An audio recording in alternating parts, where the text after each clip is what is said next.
Bonjour à toutes et à tous, j'espère que vous allez bien. Dans cette vidéo, je vais répondre à vos questions, les questions que vous avez posées sur Instagram, Twitter ou encore le YouTube Community. On en a reçu plusieurs centaines, certaines sont très intéressantes et on y revient tout de suite.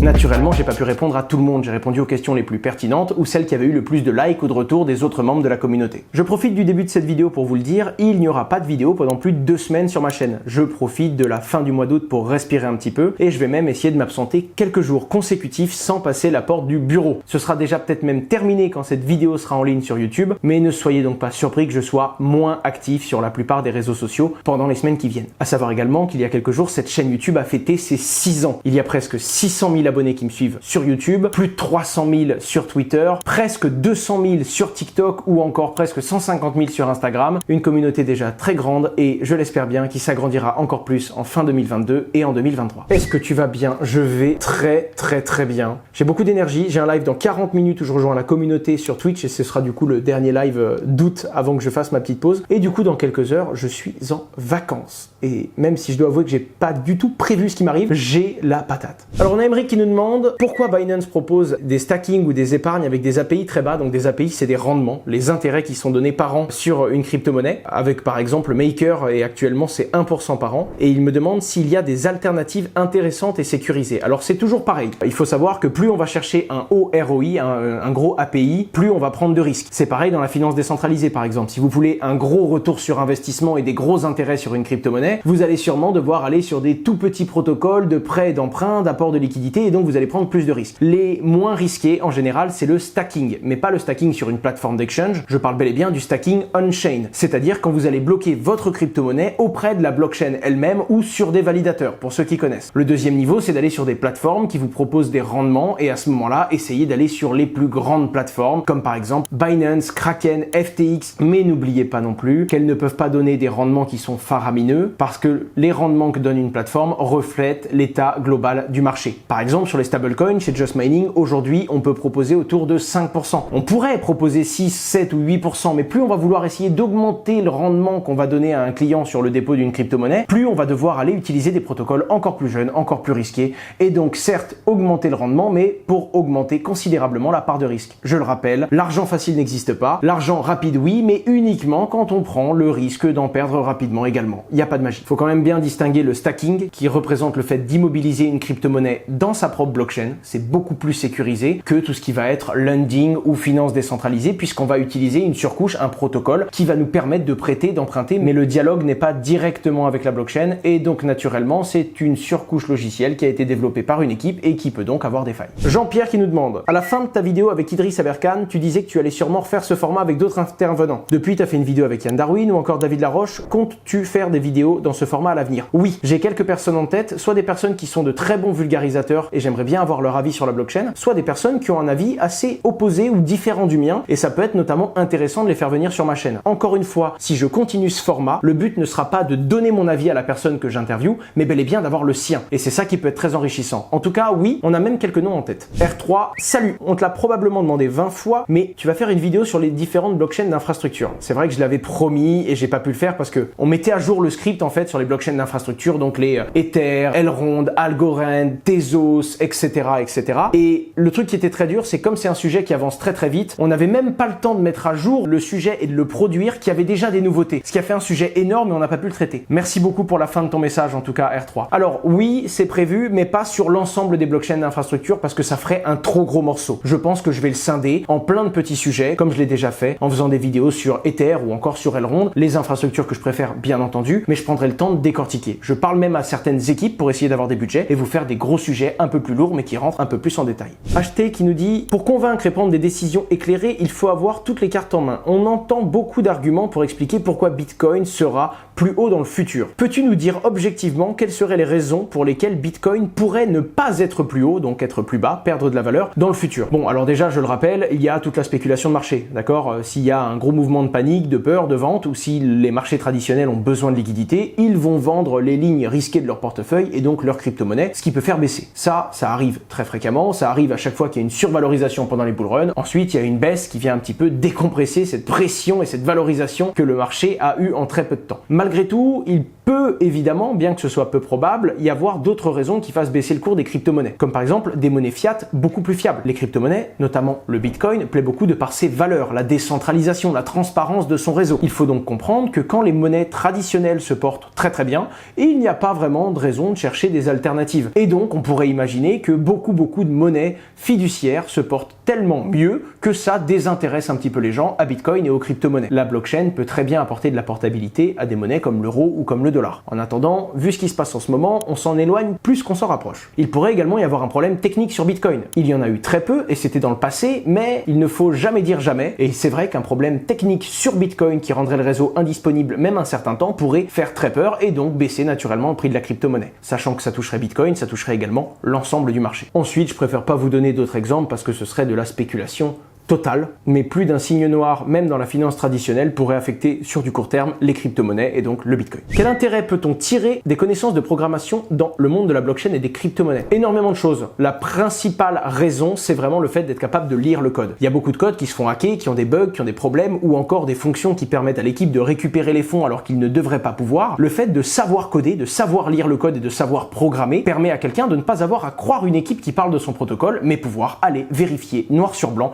si le code le permet ou non. C'est un super pouvoir qui concerne très peu de monde, mais ça peut être très utile. En plus de pouvoir construire avec la blockchain et de ne pas simplement constater beaucoup d'usages et beaucoup de solutions en tant qu'utilisateur. Que penses-tu du crypto Twitter français par rapport au crypto Twitter anglophone? Ses points positifs et négatifs. Je vais donner un point positif et un point négatif. Je vais être franc, je trouve que les deux se ressemblent quand même. Sur ces points positifs et négatifs en tout cas, bien qu'il y ait des différences. Le gros point positif, c'est le fait que ça parle très vite. Ça échange rapidement et donc le moindre problème sur une question éthique, morale, de décentralisation, sur un protocole, sur une crypto-monnaie dont une équipe arrive à prendre le contrôle, peu importe, le sujet va très vite être posté sur les réseaux sociaux et il va y avoir un débat qui va s'ouvrir. C'est-à-dire qu'on va mettre les projecteurs sur toutes les grosses décisions qui sont en train d'être prises et on va être capable de réagir très vite parce que ça va partir comme une traînée de poudre et très vite ça va fédérer beaucoup de monde et ça permet d'avoir des discussions et donc de prendre des décisions ou même d'ouvrir des réflexions pour apporter des réponses intelligentes. Le côté négatif, c'est le mépris que la communauté peut avoir sur certains sujets, le fait qu'on tourne à peu près tout en dérision et que Twitter sert en grande majorité, en tout cas pour beaucoup de monde, plus à tirer des pierres ou à critiquer certaines choses qu'à essayer d'être constructif. Malgré tout, c'est la nature humaine. Si Twitter ne le permettrait pas, on aurait retrouvé d'autres réseaux sociaux pour le faire. Tout comme il y a des grosses communautés crypto sur Telegram et il y a des grosses communautés NFT sur Discord. Il y en a, comme à chaque fois, des très bonnes, très constructives et bienveillantes et il y en a d'autres et d'autres profils qui sont là pour critiquer et qui retrouveront d'autres plateformes. Si on enlevait Twitter, il y aurait naturellement un autre réseau de substitution. Tristan, trouves-tu plus intéressant pour les petits patrimoines de faire du DCA, donc du dollar cost average, investir tous les mois un certain montant sur des petites cryptos et mettre les plus-values dans le Bitcoin ou faire directement du DCA sur le Bitcoin? Point d'interrogation. Pour un débutant, je conseillerais totalement de faire du DCA sur Bitcoin ou sur 2-3 grosses cryptos comme Bitcoin, Ether, mais pas des petites cryptos. Tout simplement pourquoi? Parce que quand on va sur des petites cryptos, quand on ne connaît pas du tout et qu'on est débutant, on va vraiment les choisir au hasard. Et on a plus de chances de rentrer sur une crypto-monnaie comme le Bitcoin sur du long terme avec un DCA et d'espérer avoir un profit parce qu'on parie sur la technologie dans son ensemble et sur le développement de l'écosystème que de prendre Arion Plomb, une petite crypto-monnaie qui certes, on a une toute petite chance qu'elle fasse x10, x20, x30 et peut-être un plus gros multiple que Bitcoin, mais on a de beaucoup plus grosses chances qu'elle perde toute sa valeur et qu'on perde toute sa mise, tout simplement. Crolix, merci à toi. Voilà, simple question. Toi qui, d'après ce que j'ai compris, vois beaucoup par la tech, pourquoi n'utilises-tu pas de plateforme décentralisée en parallèle de YouTube, Torge, Dtube ou d'autres? Tout simplement parce que ça demande beaucoup d'efforts. Déjà de poster sur YouTube, ça demande vraiment entre la production, la configuration, le référencement, ça demande du taf en fait de mettre ça sur YouTube, ce qui demande également un autre taf de le mettre sur d'autres plateformes et en plus de ça, ça ne génère strictement aucune vue. C'est-à-dire que pour donner un ordre d'idée, c'est de l'ordre de 1 pour 1000 voire 1 pour 10 000. Quand je fais 10 000 vues sur YouTube, je vais en faire 1 à 10 sur des réseaux décentralisés. Donc ça demande un très gros effort et ça ne génère strictement aucune audience, si ce n'est quelques personnes qui tombent la plupart du temps sur le contenu au hasard. Je pense que ça a un avenir, mais pour le moment, on cherche encore le réseau décentralisé par excellence qui n'existe pas, même s'il y a quelques alternatives qui essayent de le construire. découvrir. Chaque semaine, je découvre que tu as une entreprise. Combien au total en possèdes-tu ou en gères-tu? Pas trop compliqué d'en gérer autant. Est-ce que pour certaines, tu as tout délégué et tu ne prends plus que des décisions? Car je me demande comment tu fais pour gérer autant de choses. Pour être franc, il y a le côté investisseur dans une structure, minoritaire, c'est-à-dire avoir une toute petite part, investisseur majoritaire, avoir une grosse part de la structure mais ne pas la gérer, et le côté gérance, c'est-à-dire le fait d'être investisseur mais également le gérant qui va entre guillemets gérer l'exploitation et donc faire fonctionner le business. D'un point de vue de l'exploitation, là où je suis le plus engagé, c'est Just Mining. C'est vraiment 90% de mon temps. À côté de ça, il y a un petit peu la H Consulting, dont Asher est finalement l'un des youtubeurs, puisque la H Consulting gère du marketing et fait des campagnes, que ce soit dans des relations presse, mais également du média d'influence et même des placements, que ce soit dans la rue, dans les métros ou encore au cinéma. C'est vraiment différentes façons de faire du marketing. Ça, c'est la H Consulting. Là-dessus, je suis encore un petit peu opérationnel, mais de moins en moins parce qu'on est en train de structurer et de développer une équipe qui est en place et je ne suis pas le CEO de la structure. Après, il y a un peu plus d'Escoin, naturellement, qui partage les mêmes locaux que Just Mining, dont je suis actionnaire, mais je ne suis pas le gérant puisque c'est Julien qui est le CEO de la structure. À côté de ça, il y a d'autres business dans lesquels on est très engagé, comme par exemple Vivoca, qui est une société dans la reconnaissance vocale, mais je n'en suis pas le CEO, c'est mon frère William qui dirige la structure aujourd'hui. Donc il y a vraiment une différence entre être actionnaire et diriger la structure. Il y a plein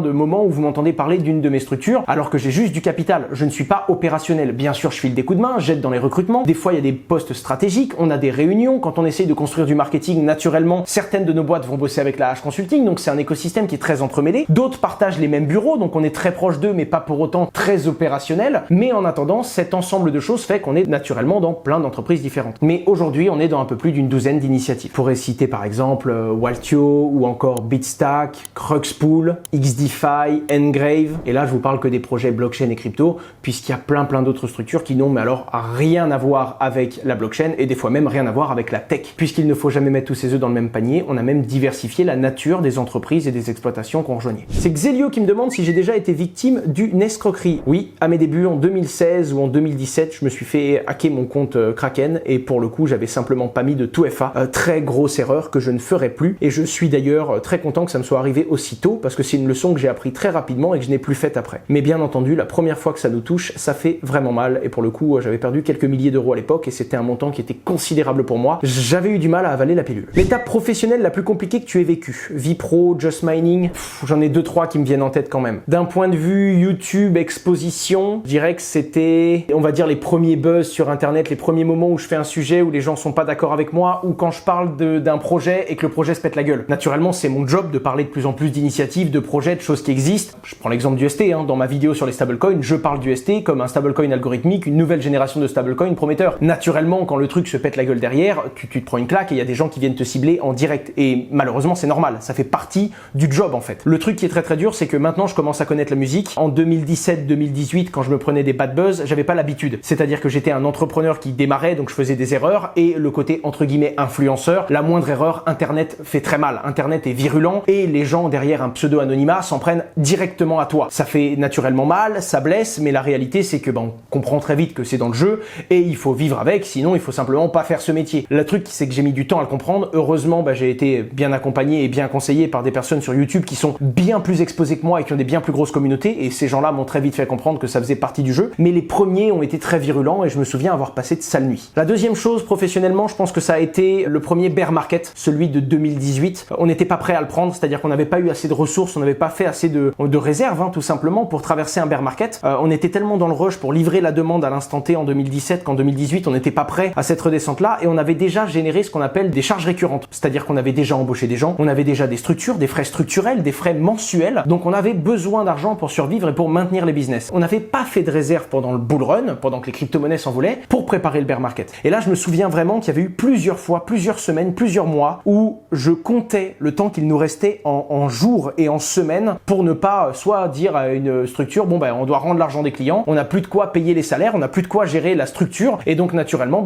on rembourse les clients et on ferme la structure, quoi. Et donc ça, c'est un moment qui était vraiment effrayant parce que je me suis dit, l'aventure peut s'arrêter et je n'étais plus seul dedans. J'avais engagé des gens avec moi, donc c'était pas que mon monde qui s'arrêtait, c'était également celui de personnes qui avaient pris le pari de me suivre et c'était énorme pour moi à l'époque comme responsabilité, même si ça fait encore une fois partie du jeu de l'entrepreneuriat, mais c'était quelque chose de très frustrant et de très dur qu'on a traversé et depuis on en a tiré les bonnes leçons et on fait beaucoup plus de réserves et donc naturellement on est beaucoup plus prudent sur ces gestions de trésorerie là et sur la façon qu'on va avoir en fait de gérer notre cash burn, ce que l'on va dépenser chaque mois pour pouvoir durer dans le temps. Et d'ailleurs, la plupart de nos structures fêtent leurs 5 ans cette année, les toutes premières en tout cas. Et ça, c'était une belle réussite parce que dans le monde de la startup, c'est généralement les 5 premières années qui viennent tuer la plupart des initiatives. L'étape professionnelle la plus compliquée aujourd'hui, je pense que dans l'ensemble, ça a dû être la crise du ST parce qu'elle m'a touché en fait sur plein de pans. Je l'ai déjà expliqué plusieurs fois, donc je vais revenir très vite dessus, mais d'un côté, en tant qu'investisseur, la plus grosse perte que j'avais connue avant ça, dites-vous qu'elle était 15 fois plus petite. Là, c'est arrivé, c'est 15 fois plus gros en 3 jours, et le côté investisseur personnel et ce que j'ai perdu, je dois totalement me mettre de côté parce que je dois gérer nos équipes, nos structures et toutes les urgences qu'il y a à l'instant T. L'heure n'est pas à la panique, mais au contraire à la prise de décision, et donc sur le moment, tu dois te focus. En parallèle de ça, en tant que youtubeur, la communauté tout entière pose des questions. Naturellement, ça demande beaucoup d'énergie, faut réagir très vite, et il n'y a pas que le côté YouTube, il n'y a pas que le côté internet, il y avait aussi maintenant le côté média, le côté télé, énormément de journalistes qui venaient vers nous, donc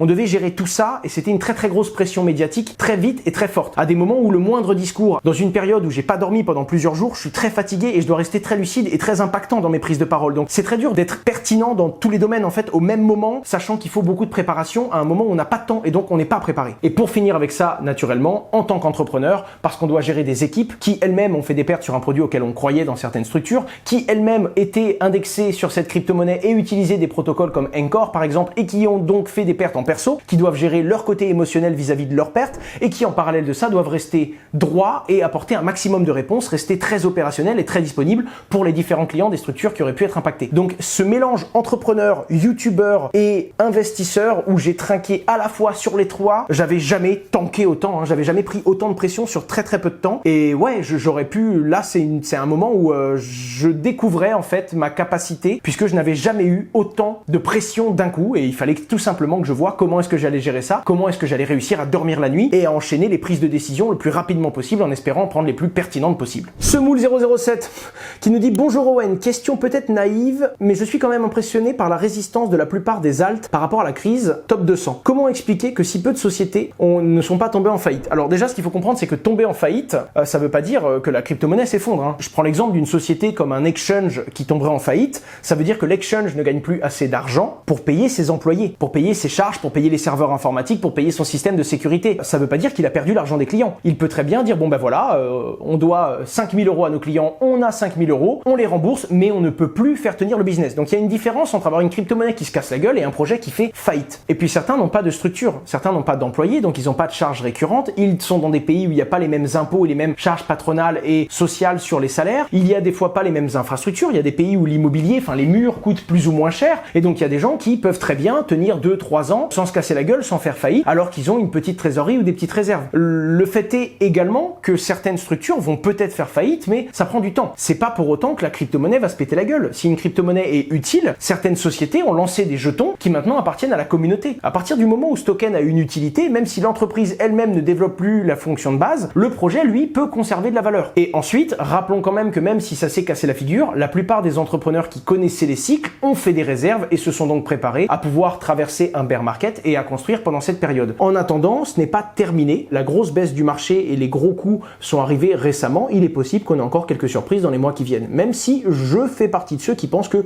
le plus gros est derrière nous. Pourquoi Hasher? Ça fait un peu hacker, mais en plus doux. Pour le coup, c'est Jessica qui t'a répondu correctement. Ça vient des fonctions de hachage de la blockchain. C'était pas pris. Je me suis appelé Hasher au départ et j'ai naturellement gardé ce nom quand ça a commencé à prendre de l'ampleur. D'ailleurs, moi, j'ai une question pour vous. Beaucoup de gens, vraiment beaucoup de gens, viennent me voir et me disent: ah, tu es le Hasher. Comme si mon pseudonyme c'était le Hasher. Ça vient d'où? Pourquoi? Comment? Et je ne sais pas pourquoi, mais c'est vraiment quelque chose de récurrent. Depuis plus de 5 ans, il y a des gens qui me disent: ah, c'est le Hasher. Comprendrez s'il y avait 4-5 Hashers que les gens disent: ah ben c'est celui qui a la plus grosse communauté, par exemple, mais je ne comprends même pas ça. En tout cas, si vous avez une réponse, mettez-la moi en commentaire. Je suis vraiment très curieux, surtout si vous-même, vous m'avez déjà appelé ou interpellé comme ça. Pourquoi est-ce que on utilise ce pronom devant Hasher, tout simplement? Es-tu heureux et épanoui? Totalement. Je suis très épanoui. Je me sens vraiment vivant. Je suis aussi heureux. Je pense que je pourrais l'être un petit peu plus si j'avais un peu moins de responsabilité, dans le sens où j'ai créé une certaine pression et maintenant je subis le rythme que j'ai moi-même créé. Mais il y a deux choses. Premièrement, c'est que je pense que c'est le moment de ma vie où je peux forcer. Donc je le veux. Et ensuite, ce rythme me fait grandir. Je me challenge toujours plus. Comme je vous ai dit, je me mets dans des situations, je sors systématiquement de ma zone de confort. Je suis obligé de parler en anglais alors que j'étais très mauvais et je progresse là-dedans. Je suis obligé d'interagir avec de plus en plus de monde, de gérer de plus en plus d'hommes, d'équipes, de manager ça. Je suis obligé de rester à ma place sur plein de sujets et d'être de plus en plus modeste sur des domaines que je dois découvrir où je ne suis pas pertinent. Et donc, je deviens de plus en plus curieux. J'apprends, je lis, un truc que je ne faisais plus du tout. Et donc, je sens vraiment que j'ouvre ma tête et que j'ai envie d'aller de plus en plus loin, de plus en plus fort en fait, et ça c'est quelque chose qui me plaît. D'un autre côté, il y a également cette frustration de me rendre compte que plus je creuse, plus j'apprends, plus j'avance, plus je me rends compte que je ne sais rien, que je n'ai rien vu, et que tout voir, tout faire, tout vivre va être compliqué, mais ça me donne de plus en plus envie de le faire, et donc ça me met une certaine pression qui, je dois l'avouer, je dois apprendre à relâcher, et c'est un petit peu le but de ces semaines que je vais me prendre pour respirer un petit peu, pour me détacher un petit peu tout ça. Je peux pas totalement tout arrêter, naturellement, surtout au niveau des entreprises, mais c'est pour ça que de temps en temps, il faut faire un stand-by, quelques semaines sur YouTube, souffler un petit peu au niveau des entreprises, même si c'est quelques jours par-ci par-là, et je me rends compte que quand j'arrive vraiment à souffler, non seulement je reviens avec plus de patates, plus d'énergie, je suis beaucoup plus heureux quand je reviens en plus au boulot, parce que je ne suis pas toujours à forcer, je reviens avec le plaisir, avec le sourire, parce que j'ai pu respirer quelques jours, et ça c'est quelque chose que j'aurais dû comprendre depuis plus longtemps, que je suis en train de mettre en place petit à petit, et ça me rend même, j'ai l'impression, plus pertinent dans le boulot, parce que je prends du recul, et je vois également que les meilleures idées, surtout d'un point de vue créatif au niveau YouTube, je les ai quand je souffle, quand je respire, et pas quand j'ai la tête dans le guidon tout le temps, à tourner des vidéos pour qu'elles sortent 4 jours après, pour tout de suite avoir une nouvelle idée, mais vraiment prendre le temps de bosser certains sujets, prendre du recul, et donc c'est quelque chose que je ferai plus souvent, quelques fois dans l'année, prendre le temps de souffler un petit peu, et j'espère que vous le comprendrez. Salut Asher, j'espère que tu vas bien, très bien. Ma question est, selon toi, quel future coin sera le prochain Ethereum, sans parler du top 3? Ça veut tout et rien dire comme question, parce que le prochain Ethereum c'est une blockchain d'infrastructure la plus utilisée aujourd'hui. Donc dans cet angle-là, quelle sera la prochaine blockchain d'infrastructure la plus utilisée? Ce sera peut-être Ether qui va garder cette position. Ensuite, on sait qu'il y a un gros oligopole et qu'il y a une grosse course à la blockchain d'infrastructure aujourd'hui. Mais certaines veulent être compatibles avec les autres, d'autres veulent dépasser Ether, d'autres sont présentes mais que dans un certain domaine, comme Ternoa qui veut être une blockchain pour les NFT, donc ça concurrence pas toutes les autres blockchains qui veulent servir d'autre chose. Donc c'est très dur de te répondre, tu vois. Il y a pas qu'une seule fonction, pas qu'une seule fonctionnalité. Aujourd'hui, je pense qu'Ether répond à la plupart d'entre elles. Je pense qu'Ether est pour l'instant de très loin le meilleur candidat pour garder cette position. Si on parle que de valeur dans le classement, je pense que BNB est bien placé aujourd'hui pour se valoriser, parce qu'on est dans une phase où on perd de la confiance dans beaucoup d'actifs et BNB performe bien dans ces phases-là. Mais je pense que dans les blockchains d'infrastructure, BNB n'est pas le plus pertinent, et on va avoir plein de géants que vous connaissez, qui sont soit des courses à la scalabilité, mais donc qui perdent un petit peu en sécurité et qui peuvent perdre des places, soit des courses naturellement à la V2, la blockchain de demain, celle que l'on va essayer d'utiliser et qui va fonctionner différemment de celle qu'on connaît aujourd'hui. Là, je pense notamment à Atom et toutes ces interconnexions entre tous ces différents écosystèmes, mais naturellement en tête, j'ai du Algorand, j'ai du Elrond, j'ai du Solana, j'ai du Tezos qui me viennent en tête, j'ai plein d'écosystèmes comme Polkadot également, qui vont venir et qui vont aujourd'hui essayer de proposer le standard blockchain de demain, même si je pense que sur 5 ou 10 ans, ça va s'épurer et on gardera un oligopole de 2-3 gros projets. Sans compter bien sûr les stablecoins qui seront toujours assez proches du top 3 du classement. Tu as dit lire Jean Covici et tu semblais assez réceptif à ses idées. Penses-tu que la décroissance qu'il envisage est possible avec le système monétaire actuel, ou qu'une monnaie comme Bitcoin pourrait justement répondre à cette problématique? Je suis en train de découvrir Jean Covici, j'apprends beaucoup de choses parce que je ne connais pas du tout son monde. Très loin de moi l'idée de donner des conseils et de dire je suis d'accord ou pas d'accord avec lui, dans le sens où beaucoup de choses sur lesquelles il se prononce, je n'ai pas la pertinence et je n'ai pas les connaissances dans l'écosystème pour dire si c'est effectivement une bonne ou une mauvaise chose. C'est vrai que je ressens beaucoup, je sais pas si c'est dire que c'est de la décroissance, mais je ressens qu'il y a un frein dans beaucoup de domaines pour suivre les objectifs qu'il se fixe lui-même,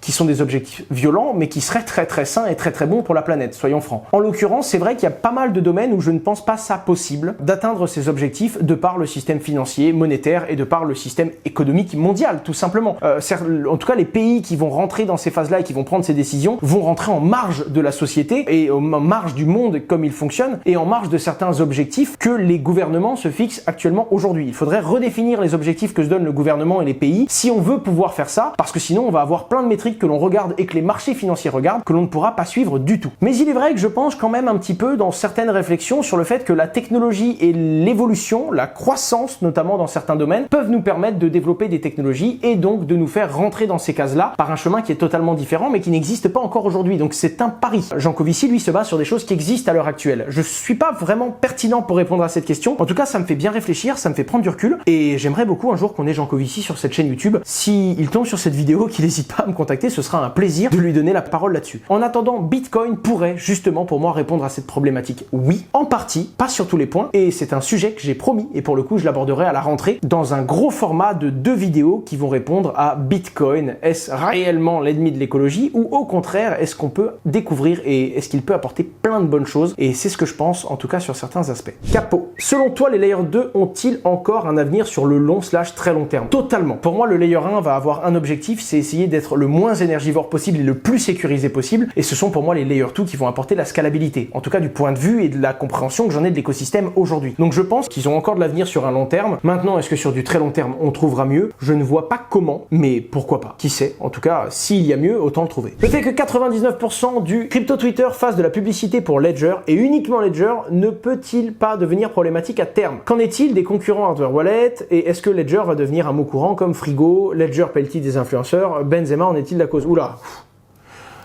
Alors, je ne suis pas sûr que Benzema soit responsable de ça. Ledger paye des influenceurs, probablement, il me semble que oui. Moi, ça n'a jamais été le cas. Quand je parle de payer, je parle d'un montant fixe, hein, parce que de toute façon, il y a toujours un code d'affiliation sur des Ledger. Quand vous partagez Ledger à quelqu'un, si la personne achète Ledger, n'importe qui regarde cette vidéo peut aller générer son propre lien et peut le faire distribuer pour avoir une commission dessus. Donc à partir de là, on peut dire que oui, il paye toutes les personnes, tous les distributeurs, tout comme une entreprise paierait un commercial ou une personne qui fait connaître son produit finalement. D'ailleurs, quitte à mettre une reproche là-dessus, ce serait bien que l'affiliation on puisse permettre de redistribuer, c'est-à-dire qu'une partie de l'affiliation puisse être une réduction pour la personne qui invite et pas seulement une commission pour la personne qui donne son lien. En attendant, c'est vrai que Ledger est un peu en train de devenir le frigo. D'ailleurs, j'ai déjà entendu des gens dire oui, le Ledger Trésor qui permet de sécuriser ses cryptos. Non, Trésor c'est une autre marque. Ledger, c'est vrai que c'est en train de devenir un mot courant, totalement. Ils ont aujourd'hui un monopole, quasi-monopole je dirais, mais il en existe plein d'autres. SafePal qui marche très bien et qui est différent, moins cher. Trésor qui fait un très bon hardware. Ngrave dont je vous ai parlé qui fait le zéro, le hardware wallet dans lequel on a investi et la structure que l'on suit. Et je sais qu'il en existe une multitude d'autres, même si là je vous ai fait part de ceux que j'utilisais le plus souvent. En attendant, est-ce que ça va devenir problématique à terme? Les monopoles ne sont pas bons. Et je pense qu'à terme, ce sera plus un monopole. Je pense que Ledger gardera le lead et ce seront eux quand même les leaders de cet écosystème, mais qu'il y en aura d'autres.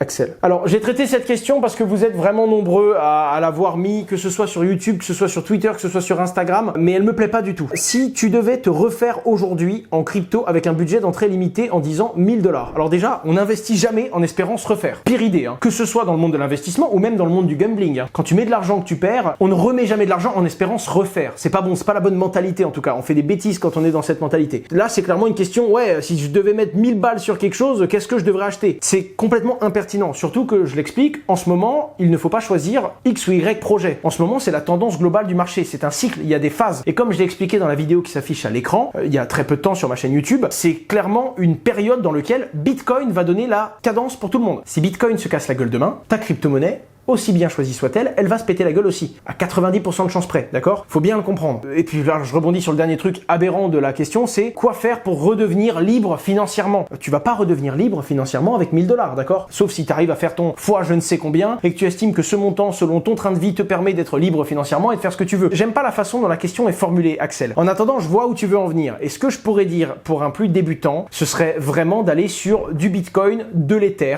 à 75% du portefeuille et un petit 25% sur quelques autres blockchains d'infrastructures, pourquoi pas, ou quelques autres projets qui te tiennent à cœur et que tu suis bien toi-même l'actualité. C'est-à-dire que tu connais le projet, tu as creusé, tu as essayé de comprendre et tu vas le suivre. C'est-à-dire que tu vas être capable de le revendre ou de renforcer ta position dans le futur parce que tu es proche du projet et parce que tu es proche de ses actualités. Ça, c'est ce que je peux recommander. Je déconseillerais totalement d'aller sur 1000 $ d'une seule crypto et les quelques fois où moi j'aurais une position, ce serait vraiment 1000 $ parce que j'ai un sentiment précis et parce que je pense qu'il y a un vrai bon risque. Mais quand on veut se refaire avec 1000 $, on doit espérer faire un gros multiple et le seul moyen qu'il y a de faire un gros multiple, c'est d'accepter un très gros risque et donc de perdre totalement tes 1000 $. C'est pour ça que j'aime pas la façon dont la question est formulée, même si je comprends ton message au fond et donc je t'ai quand même apporté une réponse parce que c'était la question qui était demandée par beaucoup de gens. Mais crois-moi, l'angle n'est pas le bon et avec cet angle-là, tu vas perdre plus que ce que tu vas gagner. Bonjour Owen, pourrais-tu nous donner ton ressenti sur le métaverse, par exemple Sen, etc. Est-ce que c'était une hype ou bien est-ce que ça a encore du sens aujourd'hui? Merci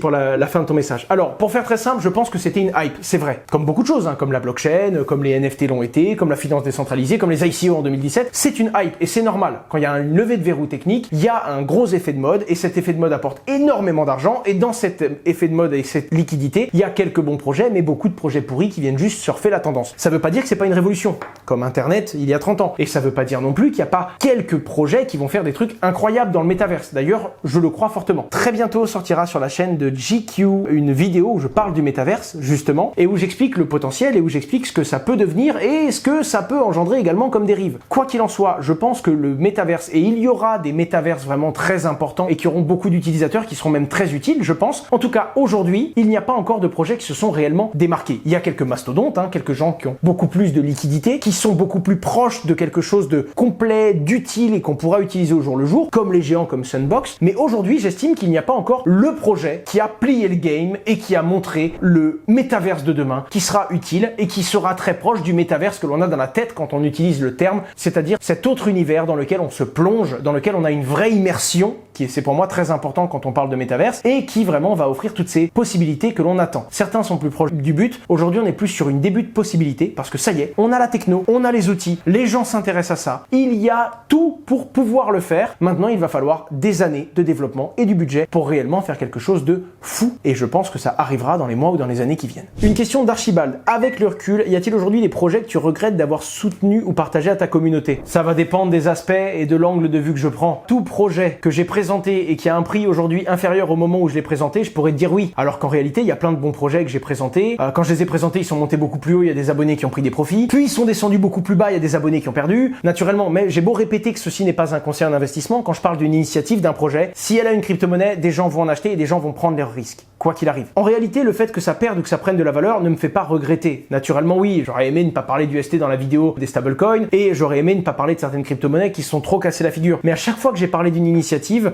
j'aimais bien l'équipe, j'aimais bien le projet. J'avais des raisons de croire au moment où je l'ai présenté qu'il y avait du potentiel et que ça pouvait vraiment apporter quelque chose ou vraiment être l'une des initiatives qui allait révolutionner un domaine, au moyen ou au long terme. Et donc, je ne regrette pas d'avoir soutenu certaines initiatives et de les avoir partagées à ma communauté. Certaines choses avec le recul où, quand je présentais des bots de trading, même si j'allais chercher des bonnes initiatives, des bonnes entreprises qui avaient des vraies compétences, c'est vraiment les plus spéculateurs qui vont dans ces domaines-là. Et le plus spéculateur, ça monte, il est content, ça monte pas, c'est de ta faute et il te déteste. Et quoi qu'il arrive, on peut faire tout ce qu'on veut. J'ai vraiment eu des gens qui présentent un truc, ils montent, ouah, je suis un génie, c'est quoi le prochain projet, ils veulent d'autres noms, ils veulent d'autres initiatives, ça descend, je devrais avoir honte d'avoir présenté ça, d'en avoir parlé. Quoi qu'il arrive, ça c'est un truc qui est systématique sur 100% de ce que je présente depuis le tout premier jour de ma chaîne. Donc je m'y suis fait et c'est pas pour autant que je regrette d'avoir soutenu certaines initiatives. Après, j'en ai quand même soutenu vraiment beaucoup. En 6 ans, c'est plusieurs centaines de projets, donc j'aurais bien des noms qui me viendraient et que je pourrais vous donner, mais dans l'ensemble, non, en tout cas pas au moment où j'ai fait cette présentation. J'essaye toujours d'être le plus à l'aise avec l'initiative en elle-même et les valeurs qu'elle porte. Alors là, les amis, je prends 3 questions d'un coup parce qu'elles se ressemblent. Est-il réellement censé de croire, comme beaucoup de gens, que le Bitcoin remplacera le dollar un jour pour devenir la monnaie internationale? Et de penser que les banques centrales et tous les grands manipulateurs de notre société ne feront pas tout pour l'en empêcher? Également, penses-tu que les cryptos deviendront un jour monnaie mondiale et que les dollars et l'euro disparaîtront? C'est encore 2 questions différentes. Même si Bitcoin devient une monnaie mondiale, faire disparaître l'euro et le dollar, c'est encore autre chose, parce que tant qu'il y a des gens qui ont confiance en ces modèles-là, ils existeront. Et pour terminer, est-il encore possible que les gouvernements et des banques centrales détruisent le développement des cryptos selon toi? Pour répondre au global, que le développement des crypto-monnaies soit freiné, qu'il y ait des bâtons dans les roues et interdit dans certains pays, c'est encore totalement possible aujourd'hui. Oui, d'un point de vue de l'école keynésienne de la monnaie, une monnaie va être battue par une banque centrale. À partir de là, Bitcoin n'étant pas émise par une banque centrale, naturellement, beaucoup de banques centrales ou beaucoup de systèmes centralisés ont aucun intérêt à voir ce système-là se développer. En attendant, je pense que les deux modèles peuvent très bien coexister. C'est-à-dire qu'un modèle décentralisé apporte une confiance qui est bien différente qu'une monnaie centralisée. Mais dans certains pays où les gens ont confiance en leur banque centrale, où la banque centrale gère bien les flux et la liquidité, la façon dont la finance interagit avec l'économie, je pense qu'un système centralisé est très sain quand il marche bien, quand on a confiance. Mais je pense aussi qu'il est très important d'avoir une alternative, un système décentralisé, quand on n'a plus confiance en ce système, et ça permet d'avoir une certaine concurrence qui viendra équilibrer les deux modèles, demander à la finance centralisée d'être la plus saine et la plus juste possible pour qu'on ait confiance en elle, et donner une alternative de décentralisation qui, je pense, oui, Bitcoin sera de plus en plus international, de plus en plus utilisé partout dans le monde, parce que c'est un système qui ne vous demande qu'une seule chose pour avoir une totale inclusion financière, être connecté à Internet. Je pense pas que on peut tuer Bitcoin aujourd'hui, je ne pense pas non plus que Bitcoin remplacera le dollar, parce qu'il sera toujours différent. Je pense qu'il sera utilisé et qu'il le remplacera certes dans certaines fonctions, mais que le dollar a encore de beaux jours devant lui, surtout si les banques centrales arrivent à rendre pérenne l'usage de ces monnaies centralisées. Akina, où trouves-tu le temps pour jongler entre toutes tes activités? C'est un peu rude, je me trouve de plus en plus de temps, j'essaye d'être le moins opérationnel dans certaines structures et de ne pas vouloir être au four et au moulin comme je faisais avant. Je reste sur certaines places, là où je me trouve le plus pertinent, et j'essaye de déléguer un maximum, même si déléguer veut dire déléguer des responsabilités, et donc veut dire avoir des personnes de confiance, et donc veut dire embaucher, et embaucher prend du temps. Je réponds aux gens qui disent oui, t'as qu'à déléguer, fais-moi confiance, c'est ce qu'il faut faire. faire, c'est pas aussi simple. En tout cas, aujourd'hui, on est plus d'une centaine de personnes dans nos activités. Ça va grossir fortement en septembre. On change de locaux d'ailleurs, on va quitter ces bureaux. Là, on avait un 500 mètres carrés, on passe dans un 1000 mètres carrés. On a beaucoup de gens qui arrivent, que ce soit chez Descoin, chez Just ou chez Vivoca, qui sont les 3 boîtes dans ces murs. Et donc, on est encore sur le point d'accélérer. Mais pour le coup, on se concentre sur des tâches à forte valeur ajoutée et on délègue même des tâches à forte valeur ajoutée à d'autres personnes qui seront des décisionnaires et qui vont elles-mêmes gérer des équipes parce qu'on n'a pas le choix. Si on veut être capable d'être à plusieurs endroits, on doit optimiser tout ça. Mais surtout, je commence à prendre du temps pour moi, à souffler et ça me rend encore plus efficace quand je suis opérationnel. En tout cas, c'est ce que j'ai prévu de faire. En crypto, quelle est pour toi la meilleure valeur refuge? Alors, la meilleure, je sais pas, les meilleures, je pense. J'ai un petit peu de mal à te répondre dans le sens où c'est très compliqué pour tout le monde aujourd'hui. On essaye de savoir comment est-ce qu'on met son argent sur une valeur qui va être stable. L'euro a perdu beaucoup de valeur contre le dollar. Je dois t'avouer que le dollar est fort en ce moment. J'aime beaucoup dans les monnaies le CHF et le yen. J'en ai parlé notamment sur Twitter et dans un précédent live. Si ça vous intéresse, le thread sur le yen est dans la description. Le yen me plaît beaucoup et d'habitude il est plutôt stable. Là, il s'est cassé la figure, donc pour moi, il a un sacré potentiel. Et dans les métaux précieux, même si il est très très haut, il est au plus haut. Dans la phase d'incertitude qu'on va traverser, j'aime beaucoup l'or et les métaux précieux. Et je pense que l'or est une bonne valeur refuge, même s'il peut perdre un petit peu de sa valeur, justement. Je pense que sur les années, il s'est montré très résilient et c'est une bonne valeur. Encore une fois, je ne suis pas le meilleur expert pour te répondre sur cette question. Voilà les amis, c'est un gros morceau. En plus de ma sélection, je pense que les équipes de production vont devoir faire une sélection aussi. Je viens de terminer, ça fait 55 minutes que je suis en face de la caméra. J'ai répondu à plus d'une trentaine de questions qui revenaient le plus, qui étaient les plus pertinentes ou qui du coup suscitaient le plus d'autres questions en dessous par les membres de la communauté. J'espère que ça vous aura plu. J'espère vraiment que ça a apporté beaucoup de réponses à certains d'entre vous. On se retrouvera du coup dans quelques semaines sur ma chaîne YouTube principale. Je vais maintenant sauter sur Twitch pour le dernier live avant la rentrée. Je compte sur vous pour revenir toujours plus chaud. J'ai plein d'idées, j'ai plein de sujets et je vais même dans les 2-3 prochaines semaines consacrer 2-3 jours exclusivement à préparer des sujets et à tourner des vidéos pour mettre ça dans la boîte pour que le sujet soit bien soutenu et bien condensé à la rentrée. J'espère que ça vous plaira. Merci pour tout l'intérêt que vous portez à mon contenu. Vous savez que la chaîne grossit de plus en plus, c'est grâce à vous. Et si j'ai autant envie de continuer à le faire, c'est parce que j'ai autant de soutien. Merci à vous tous. Merci pour ces petits pouces bleus. Merci pour les gens qui se sont abonnés. Et merci pour tous ces commentaires que vous me laissez toujours plus nombreux. Que le marché monte ou que le marché descende, on est là depuis plus de 6 ans. Et croyez-moi, j'ai pas prévu de m'arrêter maintenant. Que ce soit dans l'entrepreneuriat, que ce soit sur YouTube, dans la crypto-monnaie et dans les sujets entrepreneuriales au sens large. Merci à tous et à très vite. On se retrouve dans quelques semaines. Au revoir.